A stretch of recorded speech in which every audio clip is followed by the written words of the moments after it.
এটা তো কোনো খারাপ কাজ না। এখানে কোথায় ওই যে ভারতীয়রা, এই যে আমেরিকার কোথায় কোন কোম্পানির সিইও হলো না কি হলো? আরে ভাই, তোমার কি কোনো আইডিয়া আছে? ওখানে সিইও হোক আর যাই হোক, তা পরকাল তো মাটি, সে তো বেহেস্তে ঢুকবে না। হয়তো সে এই দুনিয়াতে কোটি কোটি ডলার হয়তো ইনকাম টাম করে হয়তো এই দুনিয়ায় যে সাময়িক জীবন অল্প কিছুদিন, সে এই দুনিয়াতে হয়তো আনন্দ ফুর্তি এগুলো করবে, কিন্তু পরকাল তো ঝরঝরা। এখন এই যে দুনিয়াতে সবচাইতে কারা আসলে সম্মানিত ব্যক্তি? যাদের মধ্যে কোরআনের জ্ঞান আছে তারাই তো, তাই না? এইখানে ওই কোন ইঞ্জিনিয়ারিং ইউনিভার্সিটি থেকে ওই যে ওই কম্পিউটার সায়েন্সের ডিগ্রি নিল না কি নিল, কোথায় কোন গুগলের সিইও হলো, মাইক্রোসফটের সিইও হলো, বা ইউকেতে প্রধানমন্ত্রী হলো, এগুলো কি ওই নবীর শিক্ষা অর্জনের চাইতে কি বেশি দামি নাকি? হ্যাঁ, এগুলো সবই তো দোজখে যাবে। সবচাইতে গুরুত্বপূর্ণ শিক্ষা হলো কোরআনের জ্ঞান, তাই না? তো এখন এই কোরআনের জ্ঞান যদি শিখতে হয়, খাঁটি মুমিন যদি হতে হয়, তাহলে তো নবীর সুন্নত পালন করতে হবে। তো নবী নিজেই যেখানে উর্দুম্বা চড়াতেন, সেই ক্ষেত্রে বাংলাদেশের মুমিন মুসলমানরা নবীর আদর্শ অনুসরণ করতে গিয়ে তারা সৌদি আরবে গিয়ে উর্দুম্বা চড়াবে না তো কি? তারা কি ওই ওই যে আইটি সেক্টরে উন্নতি করে তারা কি ওই যে আমেরিকার বিভিন্ন টেক জায়ান্ট কোম্পানিতে সিইও হবে নাকি? আর যারা যারা সিইও হচ্ছে তাদের পরকাল তো ঝরঝরা। বাংলাদেশের মানুষ এত বোকা না যে পরকালকে ঝরঝরা করে তারা ভালো মতো শিক্ষা দীক্ষা অর্জন করে তারা এই ধরনের নানা রকম এই যে আইটি কোম্পানির তারা সিইও হতে যাবে না, এত বোকা না। তারা বরং যে কাজটা করবে, নবীর দেশে গিয়ে মরুভূমিতে গিয়ে তারা উর্দুম্বা চড়াবে এবং আল্লাহ বিল্লাহ করবে, তাই না? তখন আল্লাহ কি করবে, নবী কি করবে? তাদের এই কষ্ট দুঃখ দেখে তাদের হৃদয় অবশ্য আন্দোলিত হবে এবং একই সঙ্গে দেখবে যে কিরে, এই বান্দার নবীকে এত ভালোবেসে তারা বাংলাদেশের মতো সুজলা সুফলা শস্য শ্যামলা দেশ ছেড়ে আরবের মতো কঠিন মরুভূমির দেশে আসছে এবং তারা অন্য কাজ না করে এই উর্দুম্বা চড়ানোর কাজে লিপ্ত হয়েছে শুধুই মাত্র নবীকে ভালোবাসার কারণে। তো এইগুলো দেখার পর কি হবে? আল্লাহ একেবারে নিশ্চিন্তভাবে কোনো দোষ ত্রুটি বিচার আচার করা মানে ছাড়াই এদেরকে বেহেস্তে ঢুকাবে, যেখানে তাদের জন্য 72 হুর আছে, মদের নহর আছে, তাই না? তাই কিন্তু ভারতের এই যে লোকগুলোর কথা যে বললে, এরা কি ওই যে বেহেস্তে ঢুকবে? এদের জন্য কি 72টা হুর ওয়েট করবে?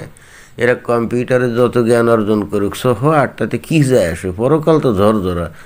সেই ক্ষেত্রে ইহকালে তারা কিছুদিন মজা হয়তো করবে, কিন্তু অনন্তকাল ধরে পরকালে তো শাস্তিই ভোগ করবে। তাহলে এই ক্ষেত্রে উর্দুম্বা চড়ানোটাই তো বেস্ট কাজ।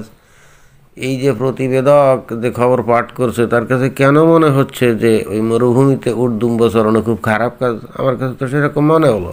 সে তো সেটাই বোঝাতে চাইলো। তো তাই যদি হয়, তো নবী নিজেও তো উর্দুম্বা চড়াতো, তাহলে নবী কি তাহলে কি সত্য না দেলা অথবা সুন্দর পিসাই? সত্য না দেলা যে নাকি ওই যে গুগলের যে সুন্দর পিসাই, যে নাকি মাইক্রোসফট কোম্পানির সিইও, তো এদের সাইতে কি তাহলে নবীর ইজ্জত মান মর্যাদা কি কম, মানে নিচে নাকি? কারণ নবী তো আর কম্পিউটার চালায় নাই, বা নবী তো আর এই সমস্ত কোম্পানির সিইও হয়নি।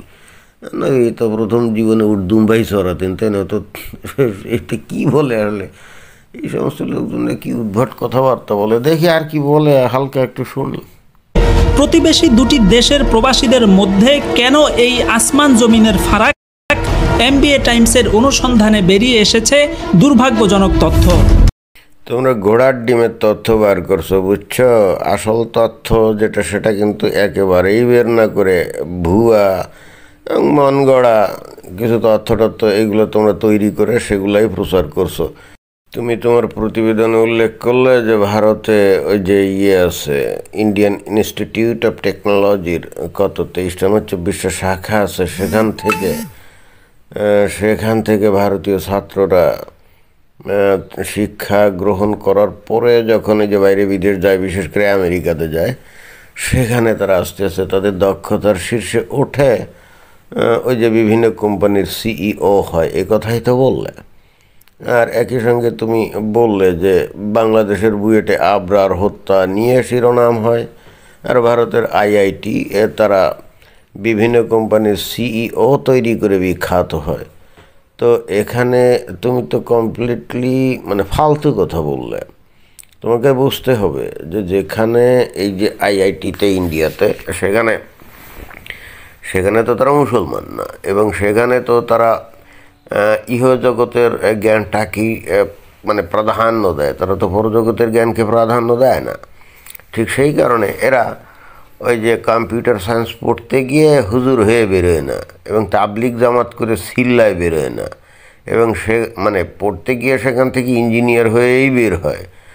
কিন্তু বাংলাদেশে কী হয়, আমাদের এখানে তো এই যে ইঞ্জিনিয়ারিং বিশ্ববিদ্যালয় বলি আর মেডিকেল বিশ্ববিদ্যালয় বলি বা সাধারণ বিশ্ববিদ্যালয় বলি, এখন পড়তে গিয়ে কি তারা হুজুর হয়ে বেরোয়, কারণ তারা স্পষ্ট বুঝতে পারে যে ইহজগৎ 2 দিনের সাময়িক, এখানে এত রঙ্গ তামাশা করলে পরজগতে কান্নাকাটি করতে হবে।